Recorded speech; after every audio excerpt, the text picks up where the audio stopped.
Pica-pau. Como assim? Pica-Pau fez parte da infância de muita gente, e se tu nunca ouviu falar, tu foi criança errado. Esse desenho sempre foi muito popular e várias pessoas assistem até hoje. É só tu olhar as views dos episódios upados no YouTube.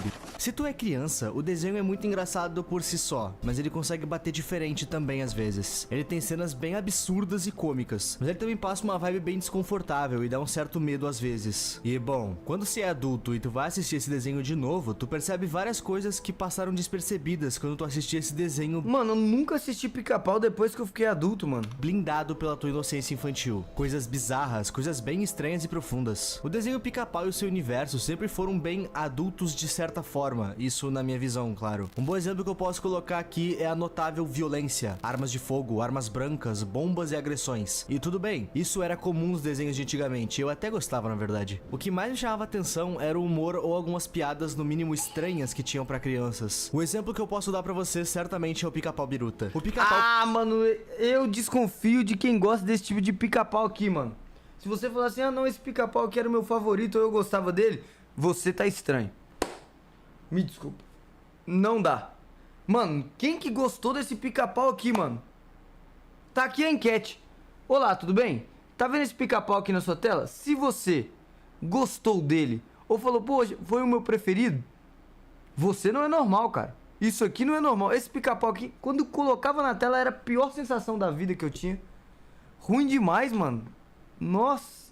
Sensação paia. Passou por vários reworks e redesigns durante a sua vida útil na TV. Durante uma época, lá no começo da sua exibição, o Pica-Pau era completamente maluco e até a aparência dele era bem diferente. Ela era menos convidativa, remetendo bem a sua personalidade. Esse Pica-Pau era meio assustador. O fato dele ser biruta, como todo mundo fala, era pra ser uma piada, um personagem sem limites. Só que muitas vezes essa loucura se virava pra algo maquiavélico. Um dos feitos desse Pica-Pau que mais me marcou, e eu acredito que todos vocês devam conhecer, é o famoso incidente do afanador de gasolina. Nesse episódio surgiram memes incríveis, como o famoso "tô procurando rachadores", mas também foi nesse episódio aonde a cena do diabo necessário surgiu. Na cena, o Pica-Pau tá andando por uma estrada e se depara com uma placa escrita: economize gasolina e pneus, essa viagem é realmente necessária? Nisso, ele se vira pra câmera, quebrando a quarta parede, o semblante dele muda totalmente, ele cria chifres e dentes afiados, e solta a famosa frase: claro que é necessária, eu sou um diabo necessário. Eu sei que tu deve estar se preparando pra ir nos comentários pra comentar que isso é só uma piada, tão universal pra todas as idades como o resto do seriado inteiro. Mas sei lá, o Pica-Pau era majoritariamente pra crianças. Essa cena é desnecessariamente assustadora. Tô criticando? Não, eu jamais mudaria isso. Essa cena precisava ser assim. E claro, ela foi bastante comentada por muito tempo, porque as crianças se assustavam genuinamente com essa imagem do Pica-Pau diabólico. Um outro exemplo de episódio assustador que eu posso citar aqui é o famoso Alameda para Bali. E eu sei que esse episódio não é do Pica-Pau Biruta, mas é estranho igual. Nesse episódio, o Pica-Pau e o Zé Curubu estão de férias em Bali. Os dois são marinheiros, e uma moça local começa a atrair os dois com a sua dança e beleza. E o episódio segue aquele clássico gato e rato, onde o Pica-Pau e o Zé Curubu ficam brigando pra ver quem consegue conquistar o coração da moça. O pulo do gato desse episódio é que a moça não tá interessada em nenhum dos dois. Ela precisa matar eles. Nessa ilha onde o episódio se passa, todos os civis estão à mercê de um demônio do vulcão, e esse é o demônio. Eu aposto que tu tem medo dessa coisa, ou pelo menos conhece alguém que se sentiu desconfortável vendo isso. Se aquela moça conseguisse levar o Pica-Pau e o Zé Curubu como oferenda, o vulcão não iria destruir a ilha dela. Por isso ela seduz os dois. E essa imagem, essa cabeça gigante, que até me lembra uma máscara Oni, essa coisa gravou na cabeça de muita gente de uma forma não muito boa. Enfim, isso que vocês acabaram de Na época eu era inocente demais pra perceber, na real. ver, meus amigos, é a intro mais longa que eu já fiz na minha vida, englobando todos os meus canais. Isso porque, como todos vocês devem ter notado pelo título e thumb, esse vídeo não é sobre o afanador de gasolina e nem sobre a Alameda para Bali. Eu citei eles apenas pra dar o famoso contexto e também pra criar uma atmosfera.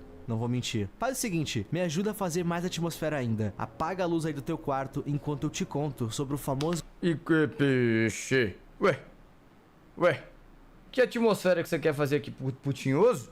Que atmosfera ruim é essa? Que energia paia é essa que você tá querendo criar? Eu tô quase acendendo mais uma luz. episódio O Espião Espiado.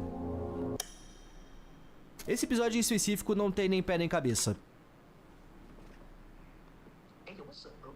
What's up, bro? Ei, mano, me desculpa aí, mano. Eu tava dormindo, mano. Ei, mano, ele te passa meu endereço agora.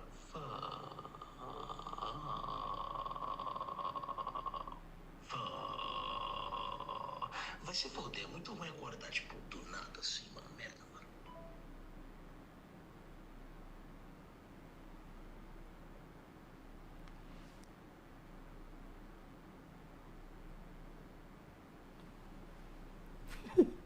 o áudio do desgraçado. Ele é sem rumo. A primeira coisa que chama a nossa atenção nele é que, diferente do outro episódio, Nada. ele começa com um aviso na tela. Abre aspas. A história que você vai ver é uma grande mentira. Nenhum nome foi trocado pela proteção de ninguém. Ok? Um ponto a se citar sobre o episódio é: o episódio inteiro é narrado e o Pica-Pau não fala. Quer dizer, no áudio original ele não fala, mas na dublagem ele fala pra ler uma coisa ou outra pra gente. Enfim, o episódio começa com 2 detetives sentados conversando, até que o telefone toca e um deles é chamado. Quem atende o telefone é o detetive chamado Quinta-feira. O nome dele ser Quinta-feira é estranho, mas não é à toa. Guarda essa informação. A chamada dizia que uma fórmula secreta foi roubada de um laboratório, e nisso os 2 detetives foram procurar por suspeitos nos arquivos daquela delegacia, sei lá, não sei onde o detetive fica. Nessa busca eles acham um suspeito que eles decidem investigar, o famoso Bat, ou morcego, que inclusive me lembrou bastante o Batman. Por que será, hein? Esse morcego é uma criatura que se assemelha com um morcego, mas por que será, hein? Diferente dos morcegos comuns, esse aqui tem um corpo meio humanoide. Depois dos detetives terem decidido que eles iam investigar ele, o episódio corta pra uma cena do morcego se escondendo, entrando em um quintal e colocando o frasco que ele roubou em cima de uma mesa. Mesa essa que adivinha de quem era? O Pica-Pau, que já tava dormindo. Nessa mesa havia outro frasco, que era o tônico que o Pica-Pau já tomava, e essa cena enfatizou bastante a diferença entre os 2 tônicos. O tônico que foi colocado tinha um símbolo de caveira, uma gota dele tinha o poder de 50 mil cavalos, enquanto o tônico que o Pica-Pau tomava era só um suco de peroba feito pra pica-paus. O morcego largou a tônica que ele tinha roubado na mesa do Pica-Pau pra esconder, e na hora de pegar de volta, ele confunde e acaba levando a errada, e é a partir daqui que o episódio se desenrola.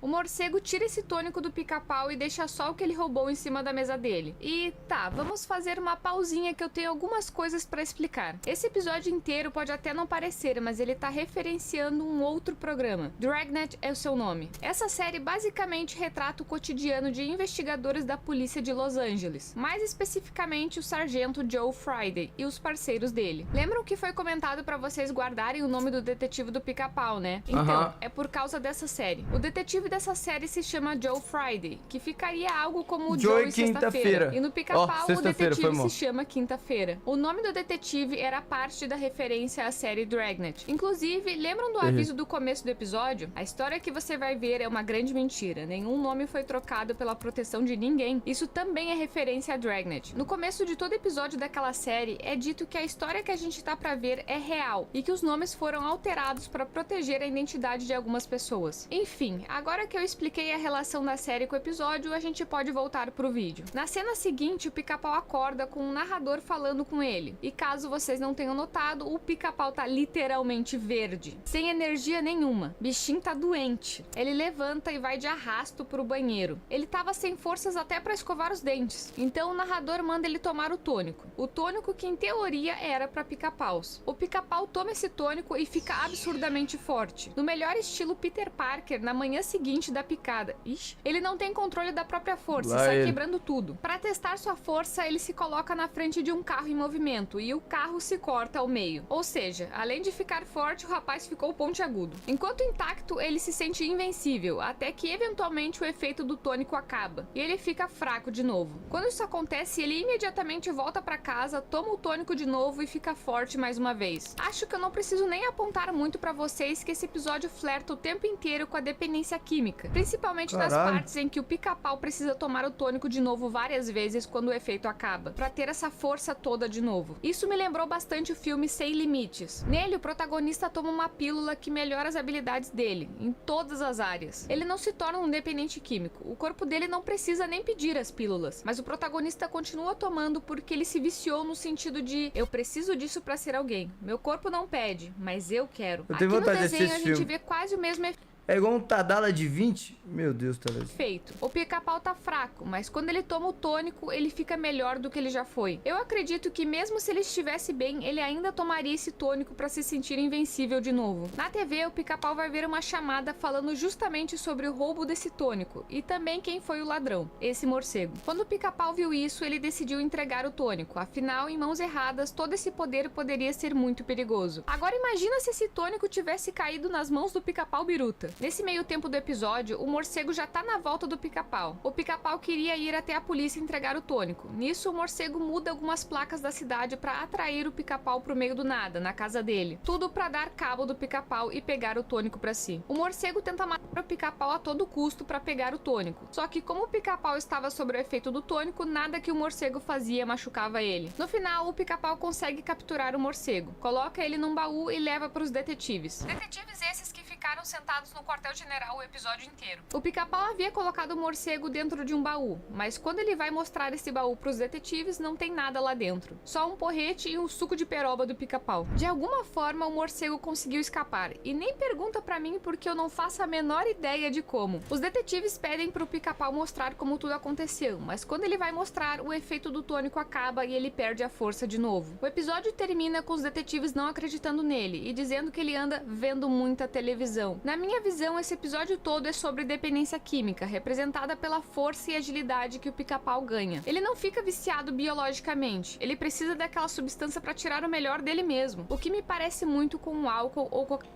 Principalmente com o fato dele ficar fraco no rebote do tônico, parecido com uma ressaca. Ele fica dependente daquela Caralho, mano.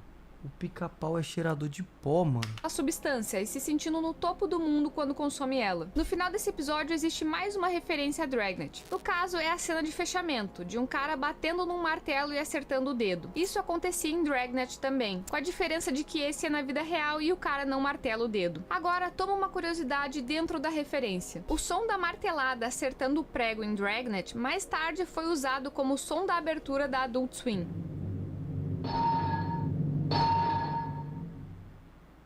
E bom, meus amigos, isso aqui é o Espião Espiado, um dos episódios mais legais do Pica-Pau, na minha opinião. Eu sei Caraca, pior que agora... Agora eu vou começar a pensar duas vezes em todos os episódios da minha infância, né, velho? Doideira. Doideira. Vixe, minha For You agora tá só...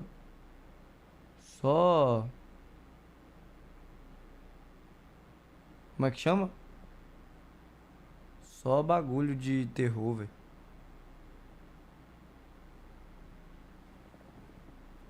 Um TikTok? Deixa eu ver. Deixa eu ver um TikTok pra ver o que temos pra hoje.